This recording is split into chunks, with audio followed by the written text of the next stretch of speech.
Hello friends, welcome to lecture number 5 of chapter 1। ये lecture में बेटा हम चैप्टर नंबर 1 कंप्लीट करने की कोशिश करेंगे। ठीक है, टू सेक्टर मॉडल हम देख चुके थे। अब इसमें एक तड़का लगाना बाकी है जो है इन्वेस्टमेंट मल्टीप्लायर का तड़का।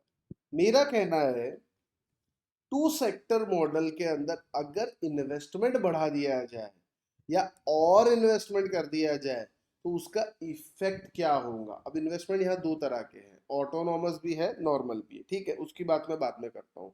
यानी आप अगर ध्यान करो तो हम लोगों ने aggregate demand is equals to C plus I देखा था।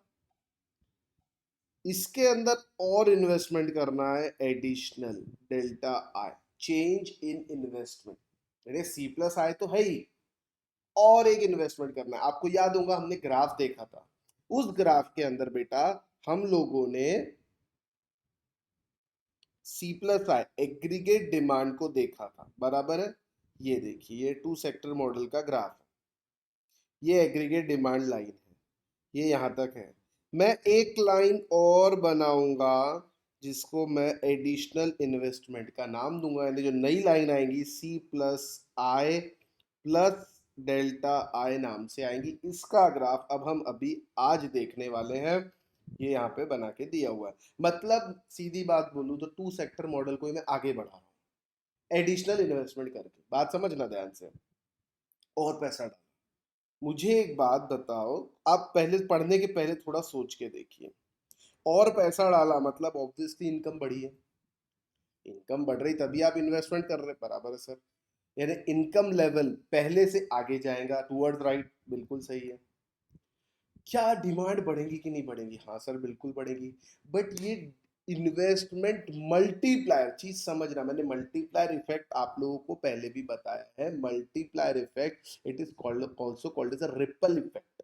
रिपल इफेक्ट मतलब पानी में आप पत्थर डालते हैं, ऐसे फेंकते हैं तो वो गुलाटी खाते हुए थोड़ा आगे जाता है। मल्टीप्लायर इकोनॉमी में अगर मल्टीप्लिकेशन, जैसे बैंक में आप पैसे डालते हैं तो सीआरआर एसएलआर से रिलेट होते हुए ही हमारा या उसके ऊपर डिपेंड करता है कि वो पैसा कितना गुना बढ़ेगा, बराबर है।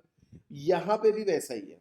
अब बात समझना, मार्जिनल प्रोपेंसिटी टू कंज्यूम नाम की मैंने एक चीज आप लोगों को बताई। What is marginal propensity to consume? Sir marginal propensity to consume means income का कितना हिस्सा हम इन्वेस्ट करना चाहते, सॉरी हम कंज्यूम करना चाहते हैं। अब मान लीजिए मार्जिनल प्रोपेंसिटी टू कंज्यूम 0.5 है, यानी 50% है। तो उस केस में अगर मैं 100 रुपए कमाता हूं तो मैं 50 खर्चा करूंगा। और मार्जिनल प्रोपेंसिटी टू कंज्यूम अगर 80% है तो मैं 100 कमाता हूं तो मैं 80 खर्चा करूंगा। ये आप लोगों को समझता है। मैं ये कहता हूं इन्वेस्टमेंट मल्टीप्लायर, मैंने इकोनॉमी में इन्वेस्ट किया, डिमांड की, उससे उस इकोनॉमी की इनकम पे कितना फर्क पड़ेगा, that is called as ripple effect, that is called as autonomous sorry that is called as investment multiplier। कितने गुना फर्क पड़ेगा? तो सर ये डिपेंड किस पे करेगा? ये डिपेंड करेगा आपके मार्जिनल प्रोपेंसिटी टू कंज्यूम पे। अगर आपको इनकम होती है और आप ज्यादा कंजम्पशन करते हो तो अगेन इकोनॉमी में आप खर्चा करोगे, इकोनॉमी में पैसा जाएगा और उसका मल्टीप्लिकेशन उतने ज्यादा गुना होगा। अगर आप खर्चा नहीं करते हो, सेविंग ज्यादा करते हो, तो उसका मल्टीप्लायर का इफेक्ट कम होगा। ये मैं आप लोगों को अब समझाऊंगा, जरा बात ध्यान देना। पहले मैं आपको थोड़ा सा ग्राफ समझा देता हूँ बेटा। Two sector model again, change in aggregate demand may be caused by change in consumption expenditure और बिजनेस इन्वेस्टमेंट, और इन बोथ दोनों चीजों से आपके एग्रीगेट डिमांड पर फर्क पड़ता है। Since consumption is a stable function of income, changes in income are primarily from changes autonomous component of aggregate demand, especially from change in unstable investment component. We shall now examine the effect of increase in investment causing an upward shift in aggregate demand function. देखिए बेटा, अभी तक ये आपका aggregate demand था, क्योंकि आपको पता है aggregate demand is equal to C plus I, बराबर है। अब हुआ क्या? हुआ ये कि मैंने और इन्वेस्टमेंट बढ़ा दिया। ये तो ये देखिए, ये है सी प्लस आई तो यहां तक आ गया, एडिशनल इन्वेस्टमेंट हमने और किया जिसको हम कहेंगे डेल्टा आई, इतना इन्वेस्टमेंट और किया, तो अभी एक और लाइन पैरेलल हो गई इसको सी प्लस आई को, अब हो गया C plus I plus delta I, और ये हमारी 45 degree line Y equal to C plus S, ये तो आपको पता है। अब हो क्या रहा है बेटा, पहले इक्विलिब्रियम था ई, अब नया इक्विलिब्रियम बन गया जिसका नाम है ई डैश। देखिए आपकी इनकम लेवल बढ़ गई और आपकी एग्रीगेट डिमांड भी कहां पे चली गई, ये देख लीजिए। लेकिन अब थोड़ा सा दिमाग आपको यहां लगाना पड़ेगा ग्राफिकली। क्या दिमाग लगाना है सर, इसके और इसके बीच का मैं अगर डिस्टेंस देखूं तो ये कम है और ये ज्यादा है, मतलब क्या हुआ, मतलब ये हुआ इनकम थोड़े से बढ़ी, डिमांड ज्यादा से बढ़ गई, इसे कहते। और इनकम जो बढ़ी, मैंने इसका इन्वेस्टमेंट किया, मैंने इन्वेस्टमेंट किया, I have change my investment.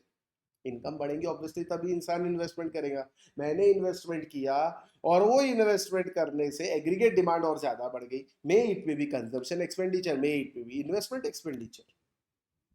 Demand किस चीज की होती है, आइदर कंज्यूमर गुड्स और investment goods, C plus I, aggregate demand का फॉर्मूला हमको पता है। अब यहाँ पे बच्चों समझना, एग्रीगेट डिमांड बढ़ी, इन्वेस्टमेंट थोड़ा सा किया, इन्वेस्टमेंट आपने इतना ही किया है और इससे एग्रीगेट डिमांड देखो कितनी सारी बढ़ गई। ऐसे देख सकते हैं, ऐसे देख सकते हैं, इनकम बढ़ी आपकी, कितना हुआ, इतना सा इन्वेस्टमेंट किया, देख लीजिए यहां से यहां तक ये आपका इन्वेस्टमेंट है और कितनी बढ़ गई आपकी डिमांड, इतनी बढ़ गई, इतना इन्वेस्ट किया इतनी डिमांड बढ़ी। क्यों ऐसा हो, इसे कहते हैं मल्टीप्लायर इफेक्ट। अब ये मल्टीप्लाई डिपेंड किस पे करेगा, सोच के देखो, इनकम बढ़ी, इनकम बढ़ी तभी इन्वेस्टमेंट ज्यादा किया, अगर इन्वेस्ट नहीं करता पूरा के पूरा घर में जेब में रख लेता पैसा, तो क्या ये डिमांड बढ़ती, क्या नहीं, कुछ भी नहीं बढ़ती, यानी आपने पूरा सेव कर लिया 100%। अगर एमपीएस 100% है, 1 है, तो एमपीसी 0 होगा, क्योंकि आपको मैंने पढ़ाया था, आपको याद है कि नहीं पता नहीं, MPC plus MPS is equals to 1 होता है। अगर पूरा के पूरा आप सेव कर लेते हो तो एमपीसी 0 आएगा, और पूरा के पूरा आप कंज्यूम कर लेते हो तो एमपीएस 0 आएगा। अब जितना ज्यादा कंजम्पशन करेगा आदमी उतना ज्यादा डिमांड बढ़ने के चांस है, क्योंकि पैसा अंदर वापस इकोनॉमी में आ रहा है, रिपल इफेक्ट। इसे कहते हैं इन्वेस्टमेंट मल्टीप्लायर। तो डिपेंड किस पे करता है, डिपेंड काफी हद तक मार्जिनल प्रोपेंसिटी टू कंज्यूम, भैया इंसान कितना, कंज्यूमर कितना खर्चा करना चाहता है उस पे ये चीज डिपेंड करेगी। ये तो आपका फॉर्मूला हो गया। अब यहाँ पे saving is equal to investment, ये ठीक है, ये तो बेटा बस कुछ नहीं किया, टू सेक्टर मॉडल के अंदर एक लाइन और ऐड कर दी, ग्राफ का हमारा कोई विशेष संबंध नहीं है, ग्राफिकली तो ठीक है, ये हो गया। आगे थोड़ा सा बढ़ना चाहूंगा आगे, ठीक है, ये तो सब ठीक है, ग्राफिकली आपको पढ़ना है पढ़ सकते हो, ये सब यहाँ पे दिया हुआ है।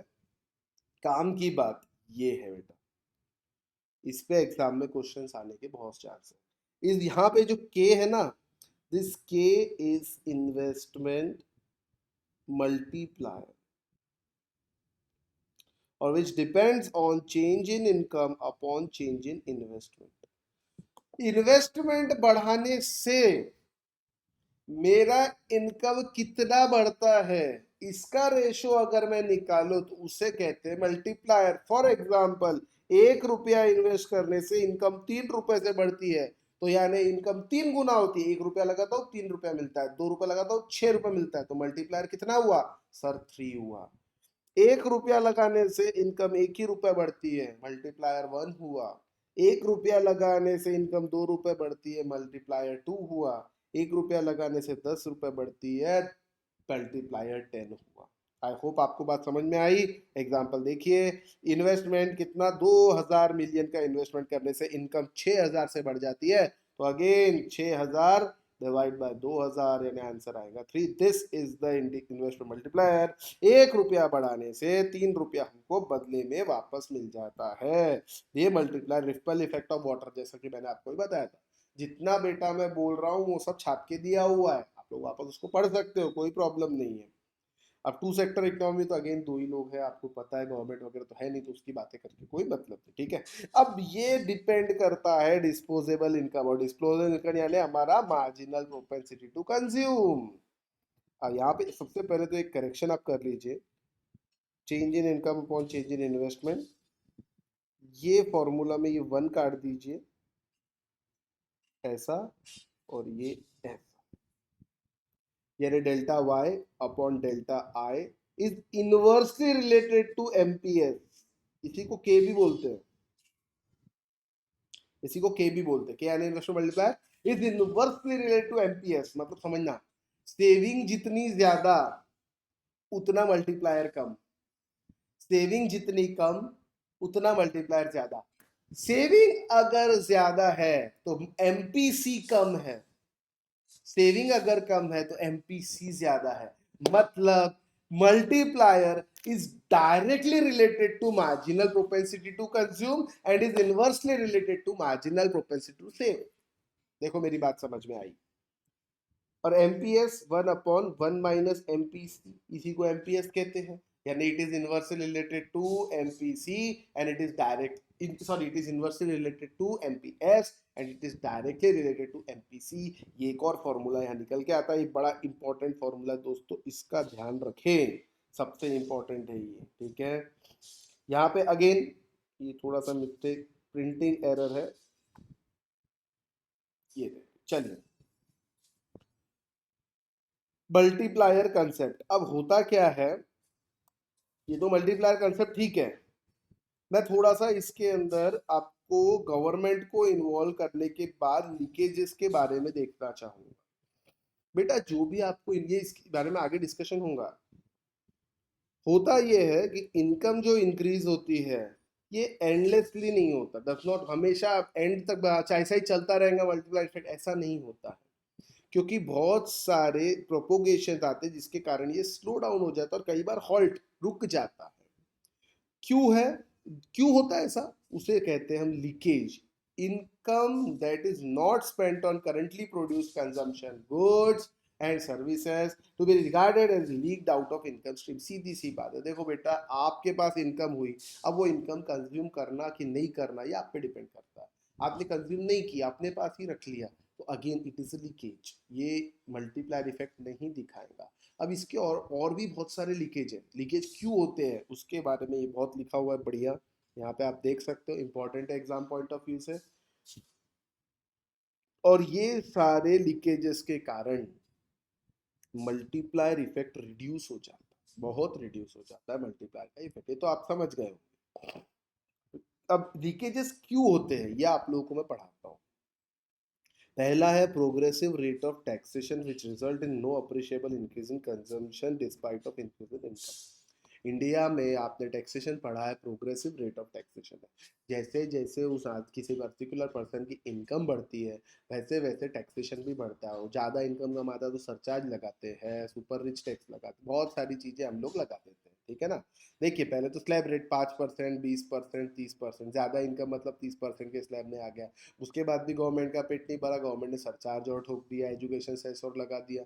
ये सारी चीजें लगाने से इनकम ज्यादा कमाएगा तो गवर्नमेंट भी तेरे से ज्यादा लेगी, this is called as progressive rate of taxation. तो ज्यादा कमाते तो गवर्नमेंट ज्यादा ले लेती है, तो दिस इज द लीकेज, उतना ज्यादा वो वापस इन्वेस्ट नहीं कर सकता, ये पहला लीकेज है।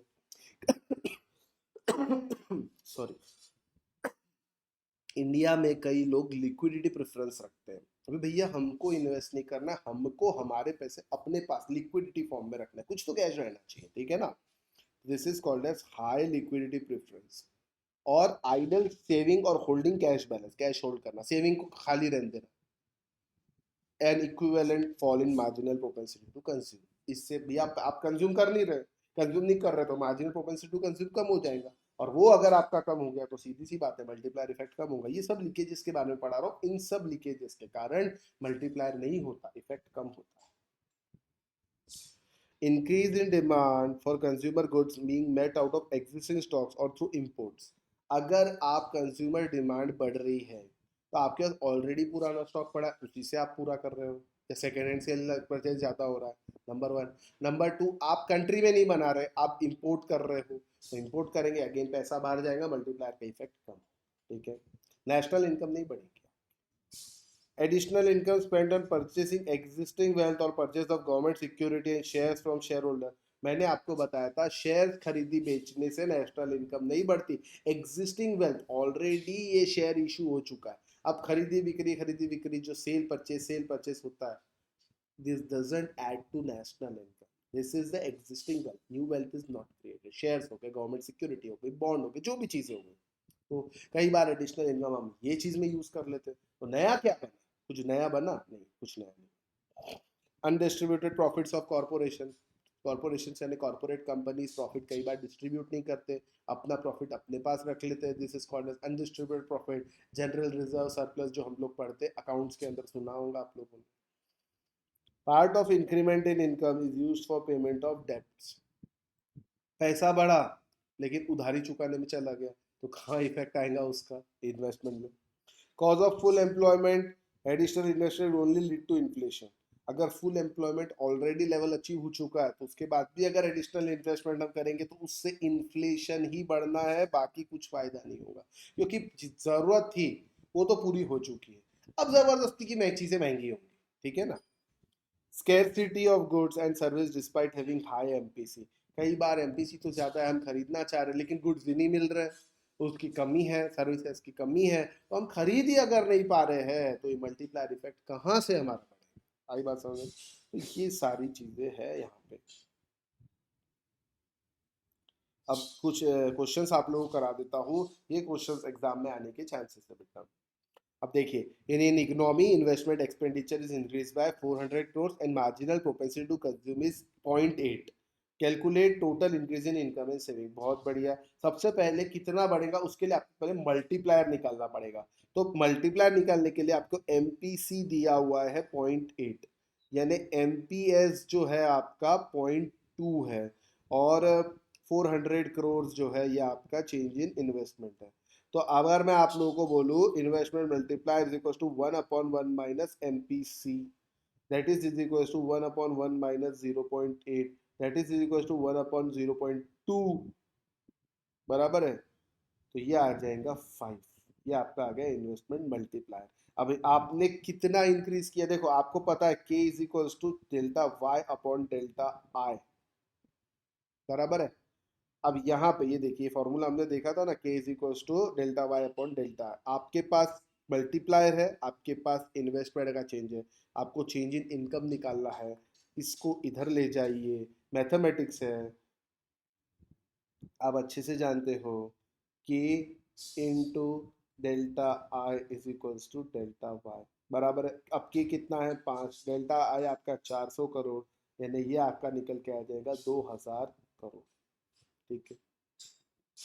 और इंक्रीज इन सेविंग भी निकालने का बोला है, तो सीधी सी बात है, सेविंग कितनी बनेगी सर? जितना मार्जिनल प्रोपेंसिटी सेव है। मार्जिनल प्रोपेंसिटी सेव कैसे आएगा सर? एमपीसी 0.8 है, मतलब एमपीएस कितना होगा? 0.2 होगा, सिंपल सी बात है। तो आपकी इनकम का 0.2% आप सेव करते हो, यानी आपकी जो इंक्रीज इन सेविंग कितनी होगी? 2000। इतने से इनकम बढ़ी ना, ये देखिए इंक्रीज इन इनकम कितनी हुई? 2000 करोड़ से। 2000 करोड़ का 0.2% हम सेव करेंगे, यानी सेविंग 400 करोड़ से बढ़ जाएगी। सिंपल था क्वेश्चन। इंक्रीज इन इन्वेस्टमेंट दिया हुआ है, नेशनल इनकम दिया है, आपको एमपीसी निकालना। देखिए इंक्रीज इन्वेस्टमेंट आपको दिया है डेल्टा आई, डेल्टा वाई दिया हुआ है आपको 1600 करोड़, ये दिया है 400। मल्टीप्लायर निकल के आ गया 4, देख लो आप। मल्टीप्लायर 4 निकल के आया, मतलब 1/1 माइनस एमपीसी। तो आप समझ गए होंगे आगे का कैलकुलेशन। 0.75 आपका एमपीसी निकल गया, ठीक है। आसान क्वेश्चन था। इस टाइप के क्वेश्चन बेटा एग्जाम में आते हैं। एक और कोई इलस्ट्रेशन देख लीजिए, ये तो होमवर्क, ये आप खुद ही देख लेना, इसमें भी कुछ नहीं। हाँ ये भी होमवर्क, ये खुद आप देख सकते हो, नहीं ये मैं कराऊंगा। इक्वेशन है ना, थोड़ा सा अलग है, ठीक है। Suppose in a country investment increases by 100 crore and consumption आपको दिया हुआ है, कंजम्पशन इनकम दिया हुआ है, how much increase in income will take place. देखिए मल्टीप्लायर इफेक्ट आपको पता है 1/1 माइनस एमपीसी। अब आपको एमपीसी दिया हुआ है क्योंकि C is equal to A plus B Y, ये आप जानते हैं, बराबर है ना। C is equal to A plus B Y, b यानी मार्जिनल प्रोपेंसिटी टू कंज्यूम, तो बी दिया है 0.6, यानी के इज इक्वल टू 1/1 माइनस 0.6, यानी के इज इक्वल टू 1/0.4, यानी के इज इक्वल टू 2.5। अगर इनकम इन्वेस्टमेंट 100 करोड़ से बढ़ता है तो आपका इनकम बढ़ेगा 2.5 इंटू 100, यानी कि 250 करोड़ से। सिंपल था।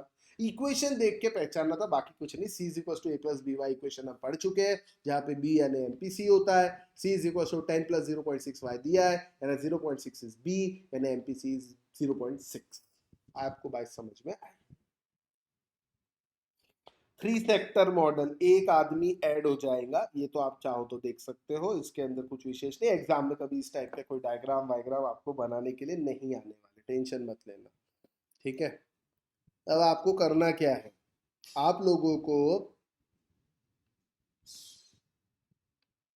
यहाँ पे एक सेक्टर ऐड करना। कौन सा sector? Government sector. Government sector आने से एग्रीगेट डिमांड और एग्रीगेट सप्लाई पे क्या फर्क पड़ेगा, ये सबसे बड़ा सवाल उठता है। अभी तक तो हम क्या कर रहे थे, अभी तक हम सर टू सेक्टर कर रहे थे। टू सेक्टर में क्या था, aggregate demand equal to aggregate supply हम पढ़ते थे, C plus I is equal to C plus S हम करते थे, है ना। ये काटते थे, I is equal to S करते थे, क्योंकि दो ही सेक्टर। अब मैं तीसरा सेक्टर यहाँ पे बढ़ाता हूँ, जिसका नाम है गवर्नमेंट सेक्टर। अब इमेजिन कीजिए, गवर्नमेंट सेक्टर आने से, गवर्नमेंट भी अब है, तो इकोनॉमी में क्या फर्क होगा? सर, गवर्नमेंट सेक्टर के आने से इकोनॉमी में दो चीज बढ़ेंगी। एक तो गवर्नमेंट टैक्सेस लेंगी, दीज आर लीकेजेस, और वो टैक्सेस से गवर्नमेंट खर्चा भी करेंगे, यानी गवर्नमेंट डिमांड करेंगी, गवर्नमेंट डिमांड करेंगी, जिसको बोलते हैं जी, गवर्नमेंट एक्सपेंडिचर, और टैक्सेस को बोलते हैं टी। गवर्नमेंट डिमांड कैसे करेंगी? आपको पता है y is equal to C plus S होता है, income is equal to C plus S, और इसको हम एग्रीगेट सप्लाई भी बोलते हैं, बराबर है। अब गवर्नमेंट इनकम, कंज्यूमर की इनकम, ठीक है, सेविंग्स, ये तो बराबर है। गवर्नमेंट की इनकम किस फॉर्म में होती है सर? टैक्सेस के फॉर्म में, टी ऐड हो जाएगा, तो y is equal to C plus S plus T. Government भी आ गया तो गवर्नमेंट की इनकम पकड़नी पड़ेगी, और गवर्नमेंट डिमांड क्या क्या करेंगी? सी प्लस आई तो पहले भी डिमांड थी, अब गवर्नमेंट एक्सपेंडिचर करेंगी इन द फॉर्म ऑफ जी, मतलब government expenditure in the form of goods and services. भैया गवर्नमेंट अब इकोनॉमी में आ गई है, तो गवर्नमेंट गुड्स परचेज करेंगी, गवर्नमेंट सर्विसेज परचेज करेंगी, ये सारी चीजें अब गवर्नमेंट करेंगी, ये बात आप ध्यान में रखना।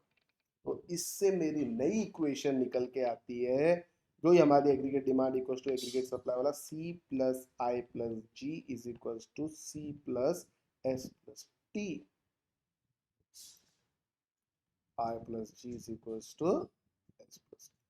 हमने टू सेक्टर मॉडल में एक ही लाइन बनाई थी, ए आई, आई वाली लाइन, एक लाइन और बढ़ानी है, बाकी कुछ नहीं करना है, जी वाली लाइन, और नीचे बढ़ेगी टी वाली लाइन। देखो आपको समझाता हूँ, y is equal to C plus I plus G, ये इनकम इक्वेशन हो गया। अब देखिए aggregate demand equal to aggregate supply, ये मैं आपको पढ़ा चुका, वही चीजें यहाँ लिखी हुई है, I plus G is equal to S plus T. अब देखिए इसमें किया क्या है, मैं ये आप लोगों को समझाने की कोशिश करता हूँ। ग्राफ देख रहे हो, और वो जो एक्सप्लेनेशन है बेटा पूरा दिया हुआ, ठीक है, ध्यान देना। टू सेक्टर और three sector model, two sector को ध्यान में, टू सेक्टर में क्या था, एक था मेरा ऑटोनॉमस, उसके बाद मेरा आई था, ठीक है, ये मेरा था एग्रीगेट डिमांड टू सेक्टर में। अब एक चीज बढ़ा दी जिसे कहते हैं गवर्नमेंट एक्सपेंडिचर जी, तो नया मेरा एग्रीगेट डिमांड लाइन निकल के आया सी प्लस आई प्लस जी, बराबर है। टू सेक्टर मॉडल में ये था मेरा एग्रीगेट डिमांड, मैं इसको एग्रीगेट डिमांड वन बोल देता हूँ, इसको एग्रीगेट डिमांड टू बोल देता हूँ, नहीं इसको एग्रीगेट टू सेक्टर बोलता हूँ, इसको थ्री सेक्टर बोलता हूँ, ठीक है, ये थ्री सेक्टर है, ये टू सेक्टर है। अब टू सेक्टर में एग्रीगेट डिमांड, ये तो मेरा एग्रीगेट सप्लाई लाइन है, ये तो आपको पता है, इसमें टी ऐड हो गया बेटा, ठीक है ना। तो यहाँ पे पहले मेरा इक्विलिब्रियम ये बन रहा था, और मेरी ये इनकम थी, और ये मेरा एग्रीगेट डिमांड था यहाँ पे। अब क्या हो गया, there is change in income, क्योंकि गवर्नमेंट की इनकम बढ़ी, और गवर्नमेंट आने से इनकम बढ़ी, इनकम में क्या चेंज आया, टी नाम की चीज ऐड हो गई, तो obviously C plus I plus G, ये नई लाइन जो मेरी, ये नया इक्विलिब्रियम आ गया, यानी एग्रीगेट एक्सपेंडिचर भी बढ़ जाएगा और इनकम भी बढ़ेगी, न्यू इक्विलिब्रियम रीच होने से एग्रीगेट डिमांड बढ़। अब सर एग्रीगेट डिमांड तो बढ़ी, तो इंजेक्शन लीकेज कुछ फर्क पड़ेगा? बिल्कुल फर्क पड़ेगा, ध्यान दीजिए। पहले हमारा ये अगेन यहाँ तक ही था, ये मेरी सेविंग आई लाइन थी, क्या था, सिंपल था, C plus aggregate demand is equals to aggregate supply, यानी C plus I is equals to C plus S, S C C हम काट देते तो I is equals to S हो जाता, बराबर है ना, ये है I is equals to S. अब यहाँ पे जी और बढ़ गया, एक लाइन जितनी यहाँ बढ़ाई उतनी यहाँ बढ़ाएंगे, तो यहाँ पे ये हो गया आई प्लस जी, बराबर है। अब ये जो आई प्लस जी हो गया है मेरा, इसके अंदर देखो C plus I plus G is equals to C plus S plus T, तो सी सी कटने के बाद I plus G is equals to S plus T जब होगा, ये होगा इक्विलिब्रियम पॉइंट। यहां से एक लाइन बढ़ी, नया equilibrium, I plus G is equals to S plus T, यानी aggregate demand is equals to aggregate supply, इस पॉइंट पे हो रहा, तो बेशक ये मेरा नया इनकम लेवल है और ये ही मेरा नया इक्विलिब्रियम लेवल। आई बात समझ में? कुछ नहीं किया है, एक लाइन ऐड कर दी है। आई होप आपको बात समझ में आई, और जो ये बड़बड़ मैंने किया वो सब यहाँ पे आपको लिख के दिया हुआ, ठीक है। यहाँ तक तो ठीक था, ये कोई विशेष चीज नहीं, एग्जाम पॉइंट ऑफ व्यू से भी ऐसा कोई बहुत काम का नहीं।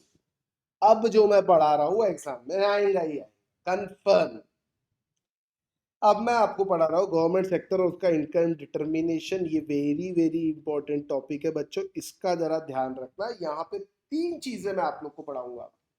एक, income determination with lump sum tax. देखो गवर्नमेंट आने से टैक्सेशन कम ज्यादा होगा, टैक्सेशन लीकेज का काम करते, टैक्सेशन इनकम में आपका जैसी ही गवर्नमेंट आ जाती है, अब पूरी इनकम आप खर्चा नहीं कर सकते, आपके पास सिर्फ डिस्पोजेबल इनकम बचती है। मैंने बताया था डिस्पोजेबल इनकम और इनकम में क्या फर्क पड़ता है, जब इनकम में से टैक्स माइनस होता है तो डिस्पोजेबल इनकम बचती है। इस इनकम को आप खर्चा कर सकते हो, कंजम्पशन कर सकते हो, सेव कर सकते हो, यानी अब Y D is equals to C plus I, ये बात हमेशा ध्यान, ठीक है। अब वाई डी आया कैसे, सर y माइनस टी करेंगे तो वाई डी आएगा, बराबर है। जैसे ही अब यहाँ पे तीन तरीके से मुझे बताना है, मैं तीनों तरीके के नाम पहले नहीं बताता आपको, मैं एक एक तरीका लेके चलता हूँ। पहला तरीका है income determination with lump sum tax. मान लीजिए गवर्नमेंट एक फिक्स टैक्स लगाती है, लंप सम, कि भैया मुझे 10,000 रुपए दे दो, तुम एग्जाम्पल दे, ठीक है, तो एक फिक्स टैक्स है। अब ये टैक्स फिक्स्ड है, लंप सम अमाउंट आपको क्वेश्चन में दिया रहेगा, ठीक है। अब देखिए अपनी equation c is equals to A plus B Y तो थी। अब यहाँ पे गवर्नमेंट आ गई है तो c is equals to A plus B Y D, यानी अब यहाँ पे डिस्पोजेबल इनकम की बात करनी पड़ेगी, बराबर है। अब ये वाई डी मतलब क्या होता है, सर वाई डी होता है y माइनस टी, एक फिक्स्ड लंप सम टैक्स। तो यहाँ पे इस इक्वेशन में पुट कर दीजिए c is equals to A plus B Y minus T, ठीक है, ये आप पुट कर सकते हो, ये आपका सी आ गया, ठीक है। अब थ्री सेक्टर मॉडल में आपने इनकम के लिए क्या पढ़ा था, C Y is equal to C plus I plus G, C की वैल्यू ये जो आई है ये इसमें पुट कर दीजिए, यानी y is equal to A plus B Y minus T plus I plus G, बराबर है। अब ब्रैकेट खोल दीजिए, तो y इज इक्वल टू, आप इसको सॉल्व कर सकते हैं। देखिए आपको b पता है क्या होता है, एक सेकेंड मैं इसको सॉल्व कर देता हूँ आपके लिए, ये देखिए यहाँ पे निकल के आएगा, ये इसको जैसे ही सॉल्व करेंगे ना आप, y is equal to A plus B bracket में वाई टी जो आपका दिया हुआ है आई प्लस जी, अब यहाँ पे ये फॉर्मूले से हमारा ये निकल के आ जाता है, ठीक है, ध्यान देंगे।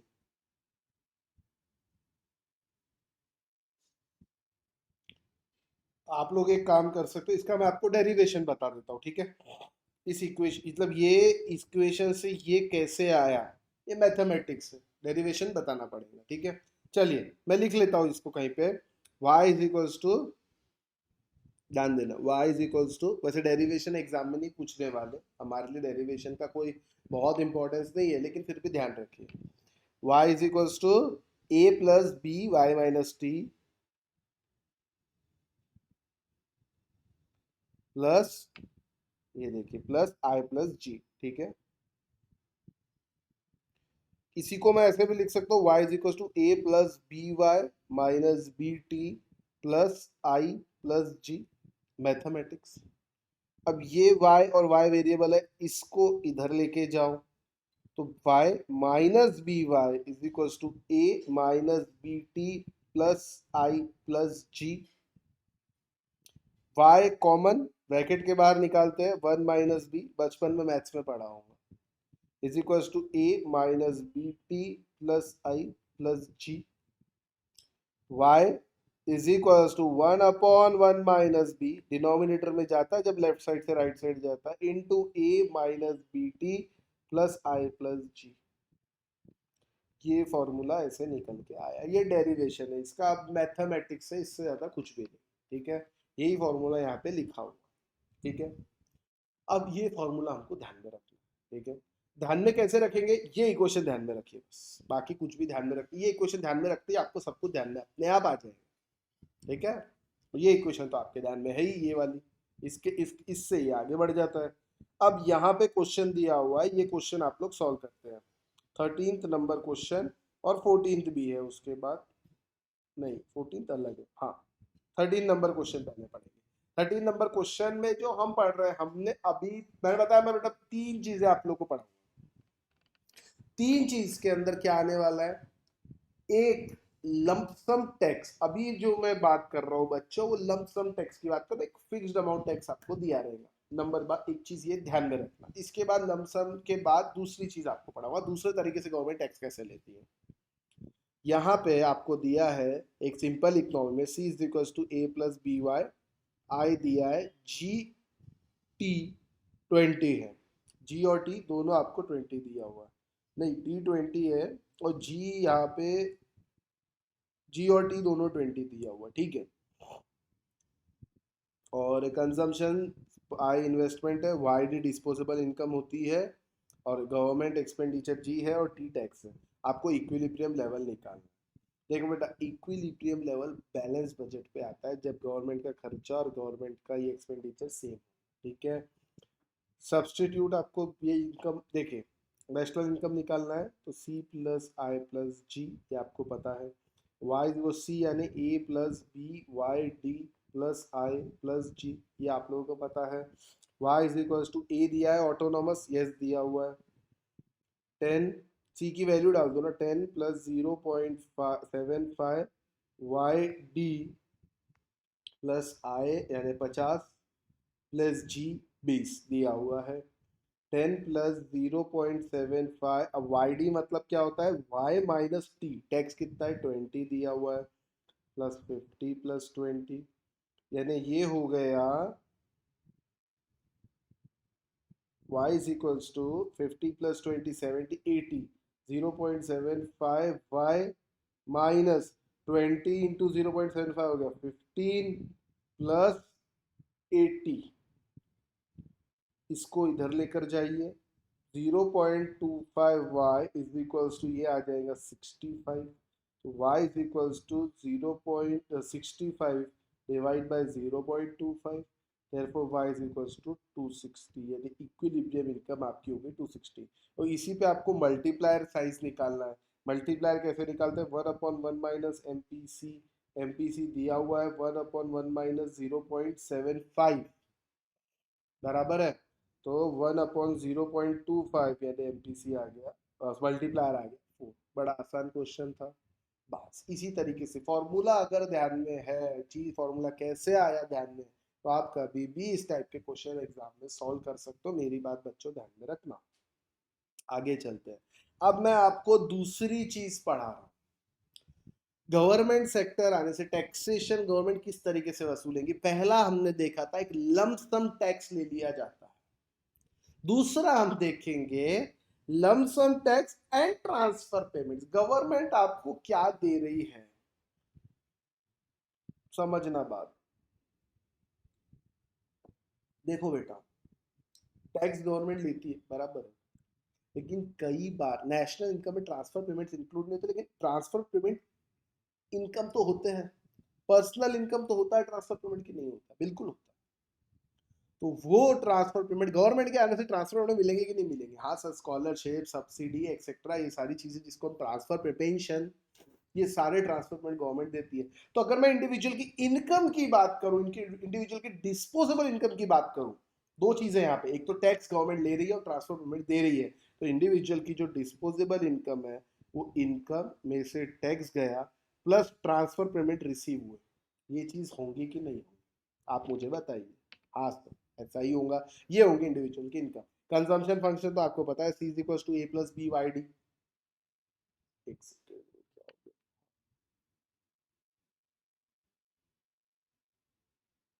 सी is equals to A plus B Y D, ये आपको पता है। अब देखिए, C is equals to A plus B Y D, मतलब Y minus T plus T R. Y यहां से, वाई वाई डी की, सॉरी वाई डी की वैल्यू यहां से हमने इसमें डाल दी। अब y is equals to C plus I plus G, ये तो आप लोग भली बात ही जानते हो। इस इक्वेशन में c की वैल्यू पुट कर दीजिए, y is equals to A plus B Y minus T plus T R plus I plus G. इस इक्वेशन को सॉल्व करेंगे तो ये निकल के आएगा। ये हो गया इसका डेरिवेशन अगेन। ये कैसे आया, लिखा हुआ, ठीक है। समझ में आई बात? यानी यहाँ पे क्या किया हमने, दूसरे चीज में ट्रांसफर टैक्स तो लिया गवर्नमेंट ने, लमसम लमसम, बार बार लमसम वर्ड यूज कर रहे हैं, नहीं एक बार में गवर्नमेंट ने ले लिया, लमसम टैक्स तो लिया और साथ ही साथ दिया क्या, ट्रांसफर, ठीक है। अब क्वेश्चन देखिए, इकोनॉमी का स्ट्रक्चर दिया हुआ है, C is equal to A plus B Y D आपको दिया है, आई इतना दिया है, जी और टी 100 है और ट्रांसफर पेमेंट 50 रिसीव हुए हैं। आपको इक्विलिब्रियम लेवल निकालना है, बड़ा आसान है। y is equal to C plus I plus G आपको पता है, y is equal to C यानी क्या हुआ, 100 plus 0.75 Y D plus 200, I दिया है और g दिया है 100। अब देखिए, y इज इक्वल टू सी बराबर है प्लस 0.75, अब वाई डी क्या होता है, वाई डी यानी वाई माइनस टैक्स जो कि 100 दिया है प्लस ट्रांसफर पेमेंट जो कि 50 दिया है प्लस 200 प्लस 100। और इसको सॉल्व कैसे करेंगे, 100 प्लस 0.75 वाई माइनस 75 प्लस 37.5, आपको पता है मैथमेटिक्स क्या होता है, प्लस ये दोनों को जोड़ दो 300 आ जाएगा। अब आप टोटल लगा लीजिए, 300 प्लस ये हो गया 400, 400, ये 0.75 वहां चले जाएगा, यानी y माइनस 0.75y, यानी कि सीधा सीधा मैं लिख देता हूँ बेटा 0.25y is equals to 100 minus 75 25 plus 300 325, 325 plus 37.5, यानी करीब करीब हो जाएगा 362.5। और y is equals to this divide by this आप करेंगे तो आपका 1450 निकल के आता है। आई बात समझ, 362 होता ना, 337.5 प्लस आपका आएगा 25।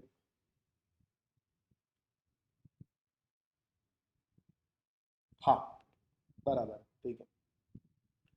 ये 1450 आपकी इनकम निकल, या आप सीधा डायरेक्ट ये इक्वेशन भी लगा सकते हैं, बात एक ही है, जैसे करना है करो। मैं तो बोलता फॉर्मूले के चक्करों में मत पड़ो, सीधा सीधा अपनी इक्वेशन ध्यान रख लो, C is equal to A plus B Y आपको पता है और Y is equal to C plus I plus G पता है, सी की वैल्यू पुट करो, आंसर निकल के आएगा। सी की value A is equal to C plus B Y, अगर गवर्नमेंट नहीं है तो C is equal to A plus B Y होता है, गवर्नमेंट के आने से वाई चेंज हो जाता है, वाई डी लेना पड़ता है। वाई डी क्या होता है, वाई माइनस टी, पहला चीज। अगर ट्रांसफर पेमेंट भी है तो y minus T plus T R, ये आपका हो जाएगा वाई टी। आई होप आपको समझ में आया, ठीक है। ये दो चीजें आपको पढ़ा दी गवर्नमेंट के आने से। अब तीसरी एक और चीज मैं आप लोगों को पढ़ाऊंगा बेटा, ये जो अभी पढ़ा रहा हूँ ये बहुत इंपॉर्टेंट है, इसमें से क्वेश्चन आना ही आना है एग्जाम में, ये मेरे से आप लिख के रख लो, और क्वेश्चन भी आएगा जो आप कराया है वही क्वेश्चन। बेटा एक बात ध्यान रखना, इससे सिर्फ और सिर्फ प्रैक्टिकल क्वेश्चन बन सकता है, थ्योरेटिकल क्वेश्चन नहीं आएगा, सिर्फ प्रैक्टिकल क्वेश्चन, ठीक है। अब क्या हुआ, income determination with tax as function of income. Function of income मतलब इनकम जितनी कम ज्यादा होगी उतना कम ज्यादा टैक्स होगा। अच्छा, ऐसा होता है कि क्यों नहीं होता, बिल्कुल होता है। अरे प्रोग्रेसिव रेट ऑफ टैक्सेशन, जितना इनकम ज्यादा उतना टैक्स ज्यादा, मतलब tax will function as income, income बढ़ेगी टैक्स बढ़ेगा, इनकम कम टैक्स कम। ओके, यानी यहाँ पे प्रोग्रेसिव रेट ऑफ टैक्सेशन है। अच्छा अच्छा अच्छा, लेकिन कुछ कांस्टेंट टैक्स भी गवर्नमेंट ले रही है, दोनों चीजें यहाँ पे, ठीक है। In reality tax consist of both lump sum and proportionate, तो क्या हम देख रहे हैं, टैक्स इज इक्वल्स टू एक fix tax T bar plus tax as function of income, income के हिसाब से टैक्स फंक्शन करेगा। तो यहाँ पे हमारा जो टी है, टैक्स फंक्शन टी, ये ऐसा हो जाएगा। अब देख लीजिए again, C is equal to A plus B Y D, तो वाई डी यहाँ पे क्या आ जाएगा, Y minus T bar minus T Y. कैसे आया, देखो सर, इनकम में से फिक्स टैक्स माइनस कर दो और साथ ही साथ इनकम का जो परसेंटेज आप ले रहे हो वो भी माइनस करो, तो हमारा डिस्पोजेबल इनकम निकल गया। अब अगेन क्या किया, y is equal to C plus I plus G, equation पता है, y के जगह c यानी a plus B Y D plus I plus G पता है, यहाँ पे वाई डी क्या है, a plus B Y D मतलब y minus T constant minus T as a function of income plus I plus G. ये पूरा solve करेंगे तो ये फॉर्मूला निकल के आ जाएगा। आई बात समझ में, फॉर्मूले से जाना है फॉर्मूले से जाओ, डेरिवेशन सीधा सीधा, मैं तो बोलता सी प्लस बी वाई अपनी इक्वेशन कंजम्पशन की, Y is C plus I plus G, ध्यान में रखिए आपका काम हो जाएगा सिंपल, और कुछ नहीं करना है हमको। डेरिवेशन तो अब मैथमेटिक्स है बेटा, इतना मैथमेटिक्स तो हमको ऑलरेडी आता है, बराबर है ना। अब देखिए, क्लोज्ड इकोनॉमी है, क्लोज्ड इकोनॉमी मतलब फॉरेन सेक्टर नहीं आया, थ्री सेक्टर मॉडल है क्लोज्ड इकोनॉमी मतलब, फॉरेन सेक्टर आने के बाद इकोनॉमी ओपन अप हो जाती है, इंपोर्ट एक्सपोर्ट शुरू हो जाता है। चौथा सेक्टर अभी तक मैंने नहीं पढ़ाया, ऐड करना नहीं सिखाया, अभी सिर्फ और सिर्फ हम बात करेंगे सिर्फ और सिर्फ गवर्नमेंट सेक्टर के एडिशन की। अब देखिए कंजम्पशन फंक्शन आपको दिया है, ये वाई डी है, आई दिया है, total tax is equals to 25, ये है आपका टी बार प्लस 0.1 वाई, यानी टैक्स ये स्मॉल टी हो गया आपका, tax as function of income, बराबर है। आपको इक्विलिब्रियम इनकम निकालनी है, बहुत आसान है, y is equal to C plus I plus G, ठीक है। y is equal to C की वैल्यू पुट कीजिए 75 प्लस 0.5 y माइनस टी, बराबर है, y माइनस टी यानी y माइनस टी, टी कितना दिया है 25 प्लस 0.1 y, ये टी की वैल्यू, ठीक है, प्लस आई प्लस जी यानी 80 प्लस 100, ठीक है। अब आप देखिए 75 प्लस 0.5 वाई, सॉरी सॉरी ऐसा नहीं है सर, 0.5 वाई माइनस 25, ये प्लस ब्रैकेट खुलने के बाद ये भी माइनस हो जाएगा, 0.1 Y plus 180, y is equals to 180 plus 75 आपका हो जाएगा 255, 0.5 वाई माइनस 12.5 माइनस 1 इंटू 0.5, 0.05, और ये दोनों को ऐड कर दीजिए तो ये आ जाएगा आपका 225, ठीक है। हाँ 225 प्लस 225, अब इसको इधर ले जाइए, 0.5 Y is equals to minus 12.5, ये दोनों को ये माइनस हो जाएगा यानी 225 में से ही चला जाएगा, यानी सीधा सीधा आपको बताता हूँ, पूरा सॉल्व करोगे तो ये आंसर निकल के आएगा, वाई इज इक्वल्स टू 440.91, पूरा आप मैथमेटिकली आप इसको सॉल्व कर लीजिए, बाकी कुछ भी नहीं है इसके अंदर, ठीक है ना। इसको यहाँ ले गए बेसिकली 0.5 वाई, और इसको सॉरी यहाँ पे भी वाई रहेगा ना, तो इसको पूरा यहाँ लेकर जाइए, ये आ जाके हो जाएगा इस साइड में, ये हो गया माइनस और ये हो गया प्लस, जो माइनस रहता है प्लस हो जाता है, प्लस रहता है माइनस हो जाता है, आप लोगों को पता है, आपका आंसर निकल के आ जाएगा। और मल्टीप्लायर निकालना है तो आप जानते हैं मल्टीप्लायर क्या होता है,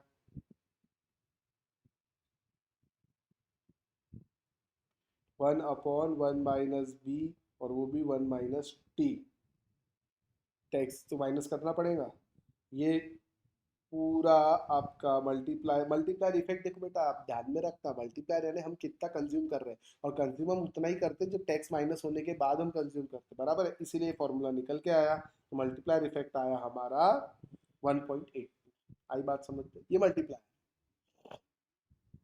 एक चौथी चीज और आपको यहाँ बता देता हूँ, एक और यहाँ पे दिया हुआ है, income with determination with tax as function of income, government expenditure and transfer payment, दोनों चीजें यहाँ पे आती। अब समझना, consumption A plus B Y बराबर है, लेकिन वाई अब यहाँ पे क्या होगा, Y minus T bar minus T Y, ये तो आपको पता है, प्लस ट्रांसफर पेमेंट, यानी यहाँ पे ट्रांसफर पेमेंट को भी ऐड कर दिया, यानी फिक्स्ड टैक्स भी ले रहे हैं, tax as a function of income भी ले रहा है, मतलब इनकम का कितना परसेंट लेके, और ट्रांसफर पेमेंट भी दे रहा है, तीनों की खिचड़ी डाल दी। अब ये सॉल्व करने के बाद ये फॉर्मूला निकल के आएगा, क्या फॉर्मूले पे मत जाइए, मैं आपको बार बार कहता हूँ सीधा सॉल्व करिए। ये आपको दिया हुआ है C is equal to A plus B Y, Y minus T plus T R, और टी आपको दिया हुआ देखिए 25 यानी फिक्स टैक्स, ये हो गया टी बार प्लस 0.1 यानी small T as function of income, पूरी वैल्यू फॉर्मूले में पुट कर दीजिए, आंसर 1500 आ रहा है। बड़ा आसान क्वेश्चन है, ये आप सेल्फ देख सकते हो। चार चीजें बताई बच्चों, पहला फिक्स टैक्स ले रहे लमसम, दूसरा फिक्स टैक्स ले रहे ट्रांसफर पेमेंट दे रहे, तीसरा फिक्स टैक्स भी ले रहे और tax as a function of income भी ले रहे, और चौथा फिक्स टैक्स भी ले रहे, tax as function of income भी ले रहे और ट्रांसफर पेमेंट भी दे रहे। हर तरीके से मैंने आपको, चारों तरीके से मैंने आपको ये पढ़ा। आई बात समझ में? आसान है, सिर्फ इक्वेशन ध्यान रखिए, दो C is equal to A plus B Y हमारी इक्वेशन है। वाई क्या होता है, वाई माइनस टी भी हो सकता है, वाई माइनस टी आर भी हो सकता है, Y minus T R plus transfer payment T Y, sorry ये टी वाई है, और टी आर भी हो सकता है, कैसा भी हो सकता है। y की वैल्यू आपको इक्वेशन में पुट करना पड़ेगा इस इक्वेशन में, और y is equal to C plus I plus G, आपको पता है c जो भी निकल के आएगा वो इसमें पुट कर देना, आपका आंसर आ जाएगा। बड़ा सिंपल सा बात, ठीक है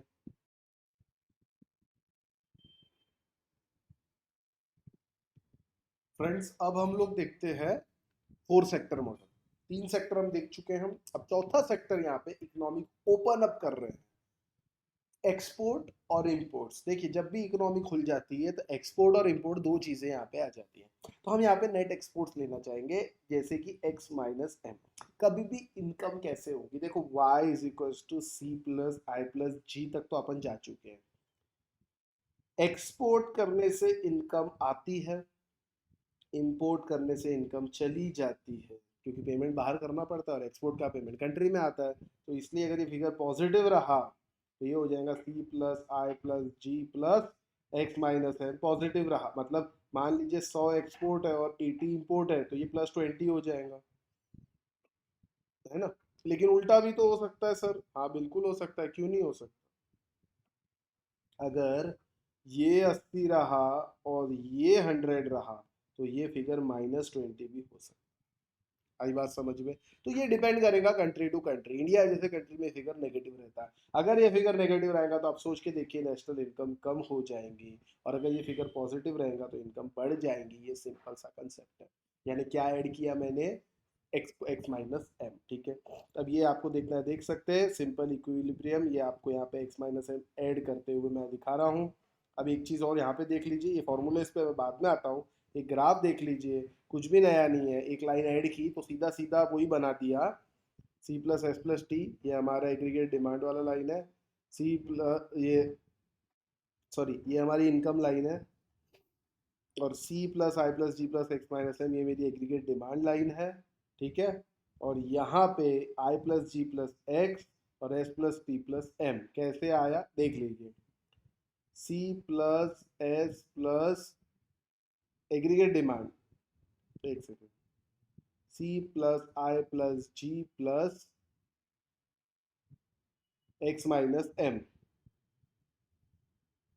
is equals to C plus S plus T, C तो कट जाता है, I plus G plus X minus M is equals to S plus T, और ये एम इधर चले जाएगा, तो आई plus G plus X is equals to S plus T plus M.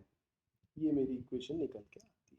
आई बात समझ में? तो ये लाइन हो गई S plus T plus M line, I plus G plus X change हो गया, और यहाँ पे नया इक्विलिब्रियम मेरा निकल के आता है, ठीक है। ग्राफ ज़्यादा इंपॉर्टेंट नहीं है, उसके बारे में अभी बात ज़्यादा करेंगे नहीं। इंपॉर्टेंट चीज़ क्या है, और एक और चीज यहाँ है कि अगर एक्सपोर्ट आपके नेगेटिव हो गए, एक्सपोर्ट ज्यादा है, तो बेटा ये लाइन जरा नीचे आ जाएंगी इसके, और कुछ भी नहीं है, देख लीजिए आप। अभी ये ऊपर ये नीचे है, आगे जाके थोड़ा सा और फर्क गिर जाएगा, ये लाइन और नीचे आ जाएंगी। ये जब एक्सपोर्ट्स आपके नेगेटिव है, ये देखिए थोड़ी और फ्लैटर हो जाएगी, इससे भी ये नीचे हो जाएंगी, क्योंकि आपकी इनकम कम हो जाएंगी अगर आपके इंपोर्ट ज्यादा है और एक्सपोर्ट्स कम। ठीक है, चलिए ग्राफ ऑफ में मत जाइए, ज्यादा जाने की जरूरत नहीं। अब मैं आपको दो तीन चीजें बताता हूँ जो एग्जाम पॉइंट ऑफ व्यू से बहुत ज्यादा इंपॉर्टेंट है, ध्यान दें। यहाँ पे एक और इंपोर्ट एक ऑटोनॉमस कंसेप्ट दिया गया है जिसका नाम है बार एम। एक इंपोर्ट को एम से डिनोट करते हैं, ऑटोनॉमस यानी फिक्स्ड, इतना तो इंपोर्ट होगा ही होगा। ठीक है, अब ये डिपेंड किस पे करेगा, ये इनकम और मार्जिनल प्रोपेंसिटी टू इंपोर्ट पे। अच्छा, इनकम का कितने हिस्से का हम इंपोर्ट करना चाहते हैं, जैसे आपको पता है ना अपना मार्जिनल प्रोपेंसिटी टू कंज्यूम क्या होता था, इनकम का कितना हिस्सा मैं कंज्यूम करना चाहता हूँ, वैसे ही एक है marginal propensity to import, income का कितने हिस्सा मैं इंपोर्ट करना चाहता हूँ, या मेरे गुड्स इनकम का कितना हिस्सा मैं इंपोर्टेड गुड्स खरीदना चाहता हूँ, ऐसा भी आप कह सकते हो। It will depend on marginal propensity to import. तो एक कंसेप्ट है जिसे मार्जिनल प्रोपेंसिटी इंपोर्ट कहेंगे। देखिए तो टोटल इंपोर्ट कैसा हुआ फिर, total import is equals to एक fixed import plus margin M Y, income का कितना हिस्सा आप इंपोर्ट करना चाहेंगे। अब ये स्मॉल एम जो हो गया, ये हो गया एम पी आई, यानी मार्जिनल प्रोपेंसिटी टू इंपोर्ट। ठीक है, अब ये मार्जिनल प्रोपेंसिटी इंपोर्ट कैसे आएगा, देखिए आपको इन्वेस्टमेंट मल्टीप्लायर पता था, इनकम का कितना हिस्सा मैं इंपोर्ट करना चाहूंगा, यानी कि M is equal to change in income upon change, sorry change in import upon change in income. Income change होने से मैं कितना इंपोर्ट कम ज्यादा करता हूँ, that is called as marginal propensity to import. ठीक है, अब स्मॉल एम की वैल्यू निकल के आ गई। अब यहाँ पे सी क्या है, देखो ये इक्वेशन है हमारी, ये मैंने अभी आप लोगों को बताया, Y equal to C plus I plus G plus X minus N, 4 sector के लिए इक्वेशन आ गई। सी क्या है, A plus B Y, Y भी क्या होगा वाई डी, यानी वाई माइनस टी। ठीक है, क्योंकि गवर्नमेंट सेक्टर ऑलरेडी एडेड है। और एम यानी क्या होता है, इंपोर्ट, मतलब एक तो fixed import plus small M Y यानी marginal propensity to import, income का कितना हिस्सा आप इंपोर्ट करना चाहते हैं, ये आपका टोटल इंपोर्ट आएगा।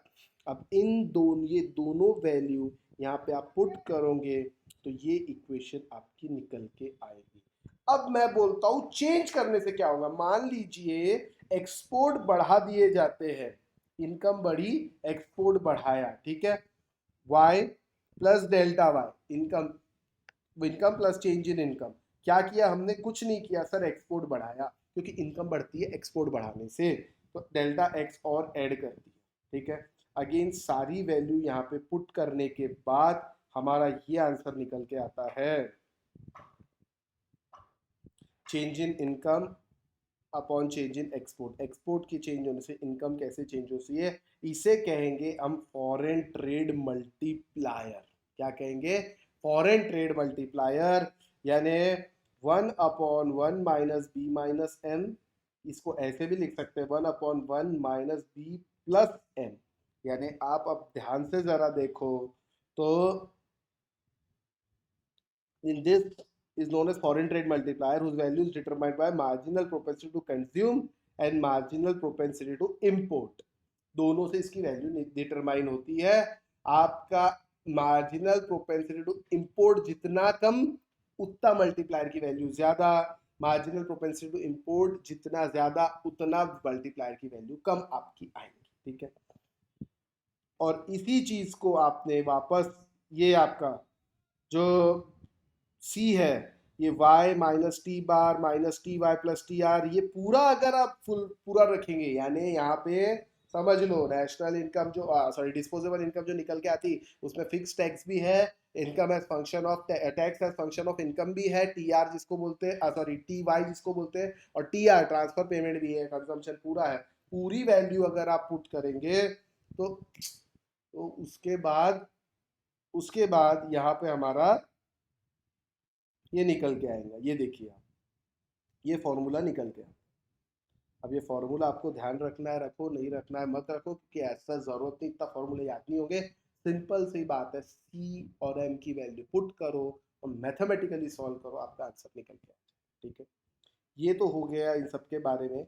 एक चीज और बता देता हूँ, क्लोज्ड इकोनॉमी में आपको पता है मल्टीप्लायर 1/1 माइनस बी था, और ओपन इकोनॉमी के अंदर 1/1 माइनस बी प्लस एम, यानी ओपन इकोनॉमी में मल्टीप्लायर, जो इन्वेस्टमेंट मल्टीप्लायर है, इनकम बढ़ने से जो इन्वेस्टमेंट बढ़ेगा वो डिपेंड करेगा मार्जिनल प्रोपेंसिटी टू कंज्यूम पे, तो करेगा ही करेगा, और ओपन इकोनॉमी साथ में इंपोर्ट पे भी करेगा, क्योंकि अगर आपने जो इनकम बढ़ी वो पैसा आपने इंपोर्टेड गुड्स में लगा दिया तो आपका मल्टीप्लायर कम हो जाएगा, और अगर वो आप इंपोर्ट नहीं कर रहे, पैसा यहीं लगा रहे, तो मल्टीप्लायर बढ़ जाएगा। आई होप आपको बात समझ में आई। ये समझाने के लिए 2 क्वेश्चन दिए, वो 2 क्वेश्चन और ढंग से कर लेते हैं, आपको पूरा ये कंसेप्ट क्लियर हो जाए।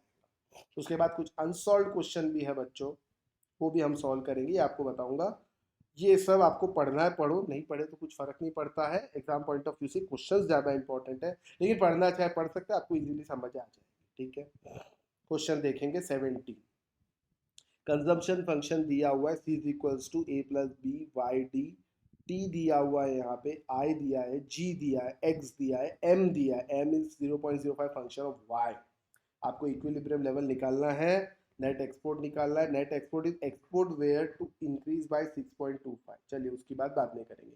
सबसे पहले equation c is equals to 40 plus 0.8 Y D आपको दिया हुआ है, वाई डी टैक्सेशन दिया हुआ है, मतलब c is equals to 40 plus 0.8 y minus 0.1 y। y में से टैक्स चला गया, टैक्स ये है। ठीक है, अब इसको सॉल्व कर लीजिए आप, c की वैल्यू आपके पास है, c y कैसे निकालते, c plus I plus G plus X minus M, इसको निकालना है। तो देखिए y इज इक्वल टू सी कितना है, 40 plus 0.8 y minus 0.1 y, g आपको दिया हुआ है 60, x आपको दिया हुआ है 58, और सॉरी एक second, ji C plus I plus जी, जी के बाद आई, आई आपको दिया है 60 और जी दिया है 40। एक मिनट, 60 प्लस 40 करना पड़ेगा, और x माइनस एम का फिगर आपको x दिया है 58 और m दिया है 0.5 y, यानी प्लस 58 माइनस 0.05 y, ये आपको दिया हुआ है। अब आप y को इधर लेकर जाइए, जैसा आप चाहो कर सकते हो, y minus 0.72 y plus 0.05 y is equal to 198, ये आपका फिगर आता है। तो 0.33 y is equal to 198, y is equal to 198 divide by 0.33, जिसका आंसर आता है 600 क्रोर्स। अब ये y आपका आ गया, नेट एक्सपोर्ट यानी x माइनस एम, x दिया है 58, m दिया है ये, m y की वैल्यू पुट कीजिए, आपका नेट एक्सपोर्ट 28 निकल के आएगा। अगर 6.25 से एक्सपोर्ट इंक्रीज करते हैं, 6.25 से एक्सपोर्ट इंक्रीज करते हैं, तो एक्सपोर्ट कितने हो जाएंगे टोटल, सर 60, अभी एक्सपोर्ट टोटल आपको दिया है 58, 58 प्लस 6.25 यानी ये हो जाएगा 64.25। ठीक है, अब आपको निकालना है कि इतने से एक्सपोर्ट अगर इंक्रीज करते हैं तो इंपोर्ट पे क्या असर आता है। तो y is equal to C plus, ये इक्वेशन आपको पता है, ये पूरा वैल्यू आप पुट कर दीजिए, आपका टोटल नेशनल इनकम यहाँ पे निकल के आ जाएगा कि कितना बढ़ता है। ठीक है, और इंपोर्ट कितना होगा, और नेट एक्सपोर्ट आपका फिगर चेंज हो जाएगा, सिंपल सी बात है। एक और यहाँ सरप्लस बैलेंस ऑफ ट्रेड है, क्योंकि इंपोर्ट ज्यादा है, एक्सपोर्ट ज्यादा है, इंपोर्ट कम है, इसलिए surplus balance of trade situation है। बेटा पूरा मैथमेटिक्स है। एक आपको इक्वेशन दी हुई है यहाँ पे, इकोनॉमिक्स कैरेक्टराइज बाय दिस, आपको ट्रेड बैलेंस और फॉरेन ट्रेड मल्टीप्लायर निकालना है। बैलेंस ट्रेड तो आपका डेफिसिट आ गया, ये तो बहुत आसान है। मल्टीप्लायर कैसे निकालते हैं, 1/1 माइनस बी प्लस एम। ठीक है ना, आपको मल्टीप्लायर दिया है, C is equals to A plus M, sorry M is equals to M plus M Y, ये आपका मल्टीप्लायर, यहाँ पे इक्वेशन आपको दी हुई है। 0.5 आपका मल्टीप्लायर, सिंपल, एम की वैल्यू है, सॉरी एम की वैल्यू, तो 6.66 आपका फॉरेन ट्रेड मल्टीप्लायर हो। ठीक है, आसान था बेटा ये क्वेश्चन। अब कुछ क्वेश्चंस मैं आप लोगों को कराना चाहूंगा, ध्यान देना इसके ऊपर। ये क्वेश्चन अनसॉल्व है, 7 क्वेश्चन है, ये सातों क्वेश्चन हम कराएंगे और उसके बाद हमारा सेशन एंड करेंगे, ठीक है। चलिए स्टार्ट करते हैं पहला क्वेश्चन। चलिए पहला question, in two sector economy, देखिए दो सेक्टर है, मतलब कौन कौन लोग हुए, बिजनेस और हाउस होल्ड, तीसरा ना गवर्नमेंट है ना फॉरेन है। Business sector produces 7,000 units at an average price of 5 rupees. 7,000 unit business वाले बनाते हैं, 5 रुपए के हिसाब से उसका प्राइस रखा है, ठीक है। What is the money value of output, बड़ा आसान है। 7,000 यूनिट बनाए, 5 से मल्टीप्लाई, एक की कीमत 5, यानी 35,000 हो गया money value of output. What is money income of house hold, अरे भैया जितना रुपया इन्होंने आउटपुट बनाया उतना ही पैसा दिया। Money income of house hold again 35,000, क्योंकि उसके अंदर सेम होता है, याद है तू सेक्टर में पढ़ रहा था, factor payments equal to household income equal to value of output, और इक्वेशन थी। लेकिन हाउस होल्ड 80% ही खर्चा करता है, तो व्हाट इज टोटल एक्सपेंडिचर, बड़ा आसान है, 35,000 मिले, उसका 80% खर्चा किया, यानी ये आ जाएगा 28,000। और रेवेन्यू ऑफ बिजनेस सेक्टर, सीधी सी बात है, टू सेक्टर में जितना हाउस होल्ड खर्चा करेंगे उतना ही उनकी इनकम होगी बिजनेस वालों की, ये हो गया 28,000। What should happen to level of output, अब अगली बार लेवल ऑफ आउटपुट क्या होगा, मैं बोलता हूँ कम होगा, क्यों, क्योंकि यहाँ पे अनसोल्ड इन्वेंट्री 7,000 की रहेंगी। देखो 35,000 के माल तो बनाया, लेकिन अनसोल्ड खरीदा लोगों ने कितना, 28,000 का, यानी अनसोल्ड कितना हो गया, 7,000। यानी next time level of output decline होगा, क्योंकि पुराना माल पड़ा है, तो सामने वाले कम बनाएंगे ना। आई बात समझ लो। चलिए अब ये तो बहुत आसान है, सेकंड वाला देखिए एकदम चिल्लर क्वेश्चन है। आपको कंजम्पशन फंक्शन दिए, c is equals to 500 plus 0.85, what will be the consumption when disposable income 4,000 है, 5,000 है, 6,000, कुछ मत करो, y की वैल्यू इक्वेशन में पुट कर दीजिए, आपका आंसर निकल के आ जाएगा। Find saving when disposable income is 4,000, 5,000 and 6,000। अब यहाँ पे आप सेविंग अलग निकाल सकते हो, बड़ा आसान है, कैसे निकालेंगे, बहुत आसान, 0.8y ये कंजम्पशन है, इनकम का 0.8 कंजम्पशन करते हैं, तो बचा 0.2 क्या होगा, सेविंग होगा, है कि नहीं। अब चलिए हम लोग, और साथ ही साथ 500 हमारा फिक्स्ड है, ठीक है ना, तो 500 फिक्स्ड है और बचा हुआ हमारा सेविंग होगा। तो चलिए सबसे पहले लाइन से शुरू करते हैं। 4,000 है तो कंजम्पशन कितना, 4,000 इंटू 0.8, 3,200, यानी 3,700 मेरा कंजम्पशन हुआ फर्स्ट केस में। सेकेंड केस के अंदर कंजम्पशन आएगा मेरा 5,000 इंटू 4,000 प्लस 4,500, और थर्ड केस में 5,300, ठीक है, आसान था ये। अब सेविंग की बात करते हैं, जरा ध्यान देना बेटा, सेविंग कैसे निकालें। सेविंग आप लोगों को पता है कि y is equal to C plus S होता है, और s निकालना है तो y माइनस सी हम कर सकते हैं, यानी इनकम में से जो हमारा कंजम्पशन है वो माइनस करेंगे तो बचा हुआ सेविंग हो जाएगा।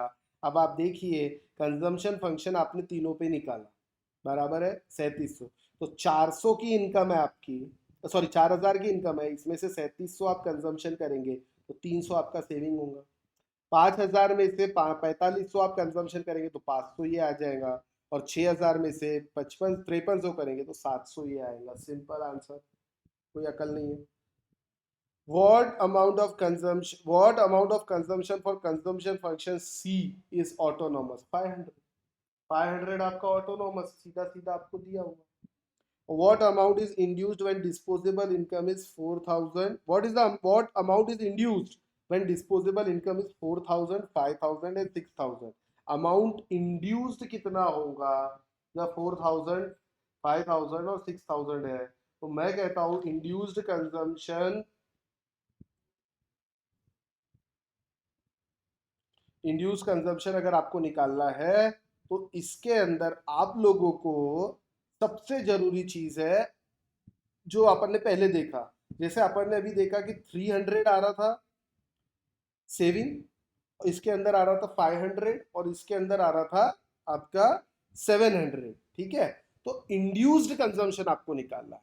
इंड्यूस्ड कंजम्पशन कैसे निकालेंगे, इंड्यूस कंजम्पशन निकालने के लिए सबसे पहली बात आपको ध्यान रखना है, इंड्यूस कंजम्पशन मतलब क्या बेटा, इंड्यूस कंजम्पशन वो है कि इनकम बढ़ने के कारण कंजम्पशन और कितना बढ़ गया, इनकम बढ़ने के कारण कंजम्पशन कितना बढ़ा, that is induced extra consumption. तो यहां पे आप जरा ध्यान दीजिए, यहां पे आपने तीनों केसेस में कंजम्पशन निकाला, ठीक है ना।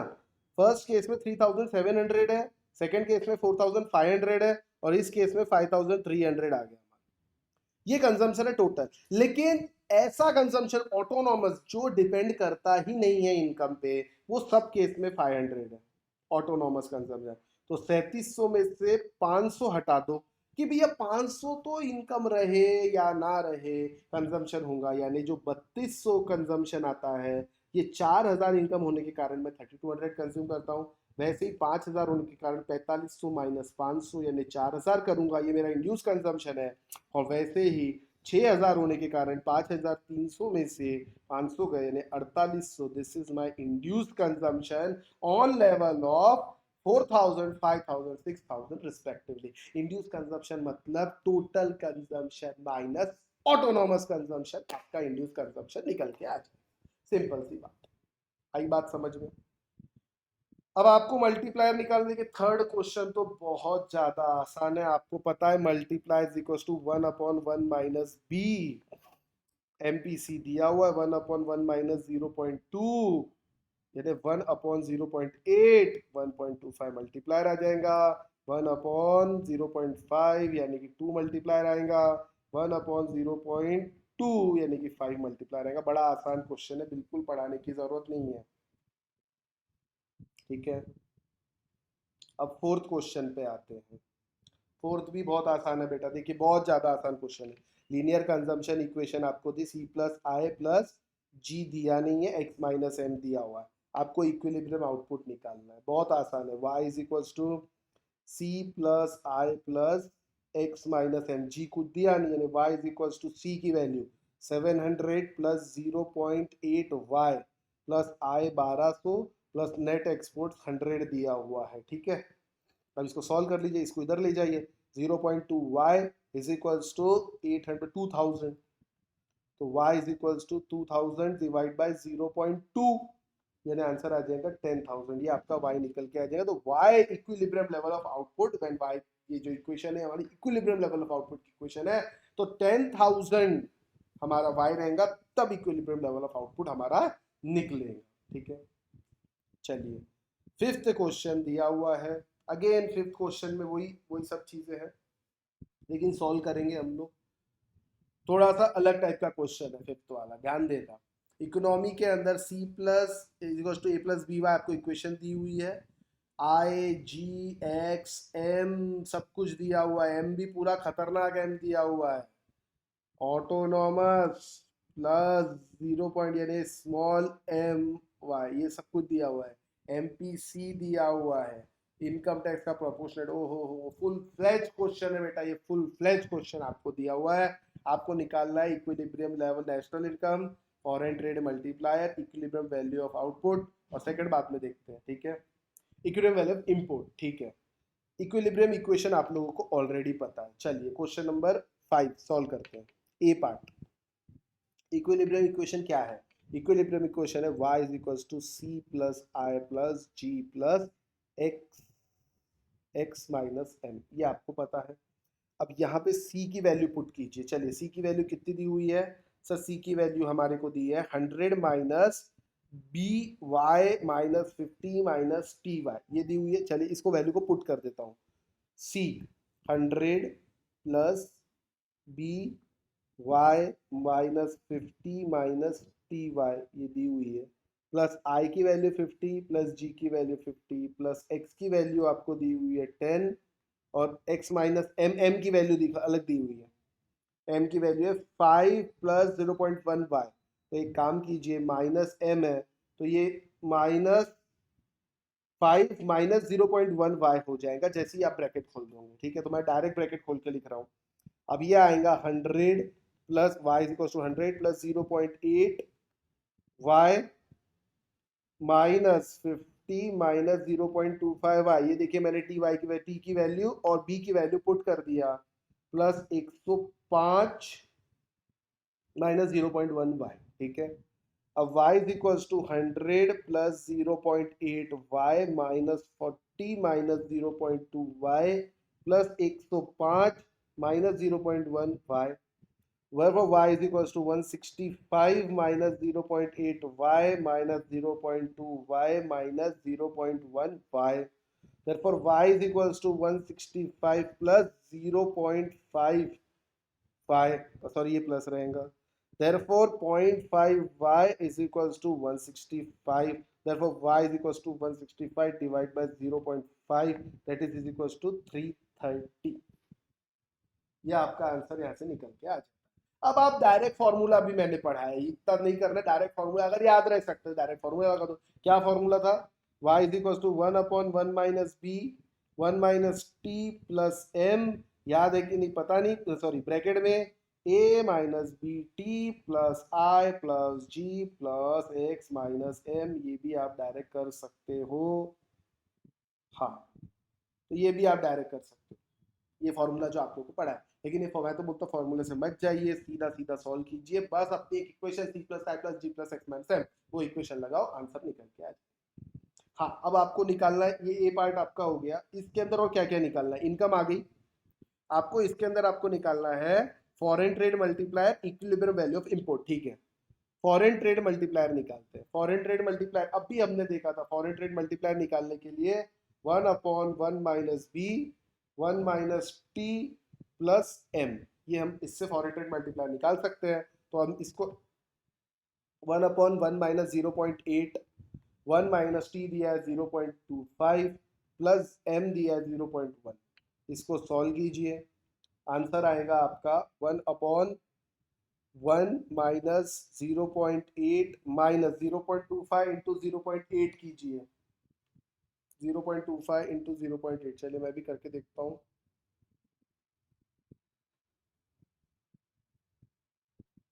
0.2 आता है. 0.2 प्लस 0.1, यानी आंसर आएगा आपका 1 डिवाइड बाय 0.1.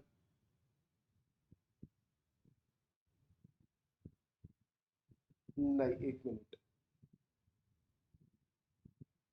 1 माइनस 0.8 हो गया माइनस 0.2, ये आपका हो जाएगा, एक सेकेंड, प्लस 0.1. एक मिनट कैलकुलेशन चेक करना पड़ेगा.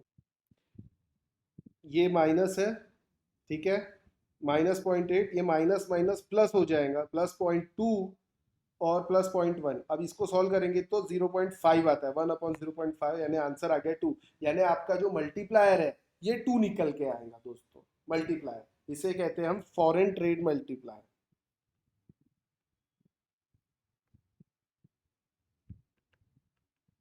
ये हमारा 2 निकल के आया. ठीक है, अब आपको इक्विलिब्रियम वैल्यू निकालना है ऑफ इंपोर्ट. आपके पास इक्वेशन है m is equals to 5 plus 0.1 y. कुछ मत करो, n y की वैल्यू पुट कर दो, बहुत आसान हो जाएगा आपका आंसर. y कितना दिया हुआ है हमको? 330 दिया हुआ है. 5 प्लस 0.1 इंटू 330, ये आएगा m is equals to 5 plus 33 यानी कि 38. ये आपका आ गया इक्विलिब्रियम वैल्यू ऑफ. ठीक है, ये पहला पार्ट क्वेश्चन का पूरा हो गया. अब दूसरा पार्ट भी आपको दिया हुआ है. दूसरे पार्ट में क्या करना है? बी पार्ट देखिए. इसमें कहा गया है if equilibrium national income fall short of full employment by income by 50, how much government should increase its expenditure to attain full employment. यहाँ पे मल्टीप्लायर का इफेक्ट आएगा.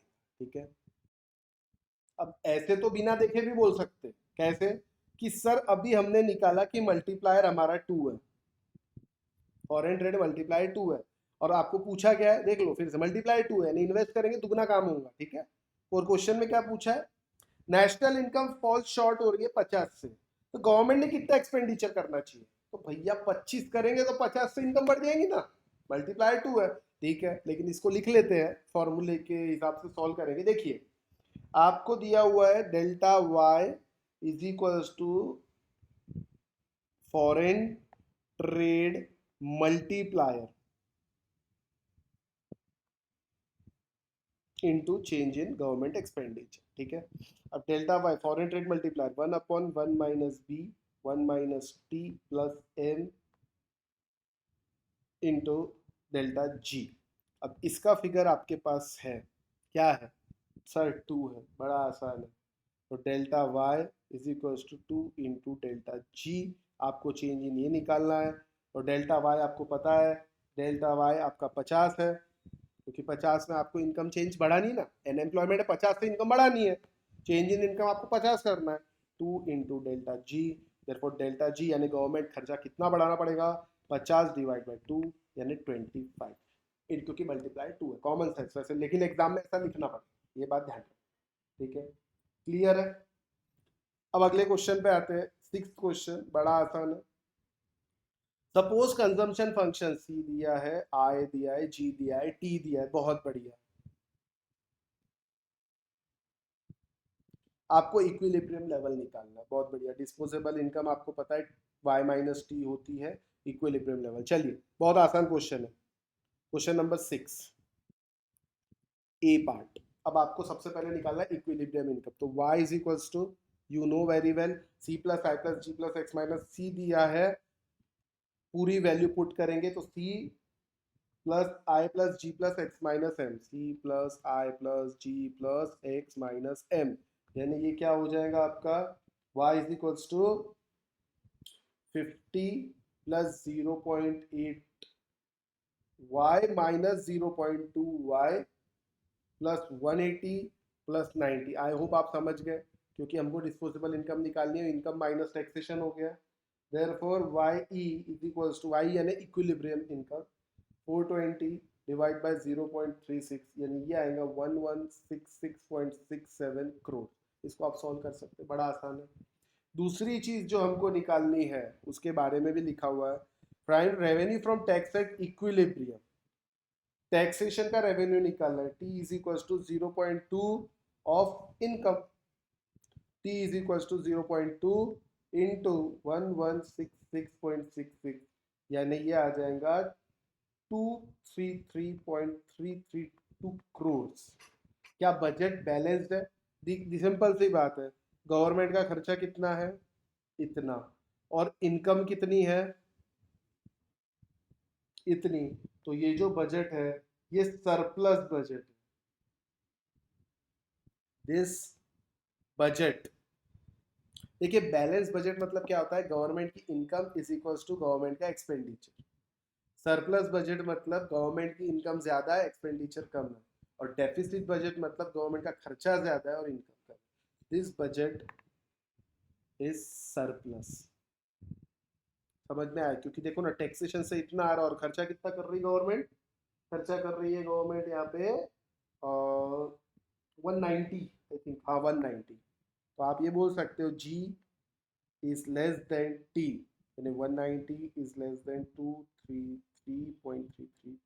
This is a balance, this is not a balance budget, this is a surplus budget. ठीक है, और कुछ पूछा है? हाँ, equilibrium level of income when investment increases bye 120। Okay, बड़ा आसान है निकालना, देखते हैं। इन्वेस्टमेंट आपके 120 से बढ़ गए, सी पार्ट देखिए। Change in y is equals to delta I upon 1 minus B plus B T. ठीक है, तो 120 इन्वेस्टमेंट आपके चेंज हो रहे हैं 1/1 माइनस 0.8 प्लस 0.16 बी टी, ये आपका निकल के आएगा। यानी आंसर आता है, इसको सॉल्व करेंगे 120 अपॉन 3.36, सॉरी 0.36, तो आंसर आएगा 1, सॉरी आंसर आएगा आपका 120 डिवाइड बाई 0.36 अपन करेंगे तो आंसर आएगा 3.33 करोड़। ठीक है, तो आपका नया वाई क्या हुआ? Old Y plus new. Old कितना था? 1166.6667 जो अभी अपन ने निकाला था, प्लस 333.33, मल्टीप्लायर इफेक्ट 1499.99 करोड़। ये आपका नया वाई निकल के आया। ठीक है, जो आप इसके अंदर चेंज करते हो, इन्वेस्टमेंट 120 से बढ़ाते हैं। ठीक है, चलिए ये क्वेश्चन हो गया। आगे क्वेश्चन एक और दिया हुआ है, आपको इक्वेशन दी है। देखिए ये दोनों चीजें निकालना बहुत आसान है। वो अगेन चेंज इन इनकम करते हैं और ये करते हैं। बहुत आसान क्वेश्चन, एकदम सिमिलर क्वेश्चन। ठीक है, चलिए इसको सॉल्व कर लेते हैं। कोई equilibrium level, you know that, question number 7, चलिए करते हैं।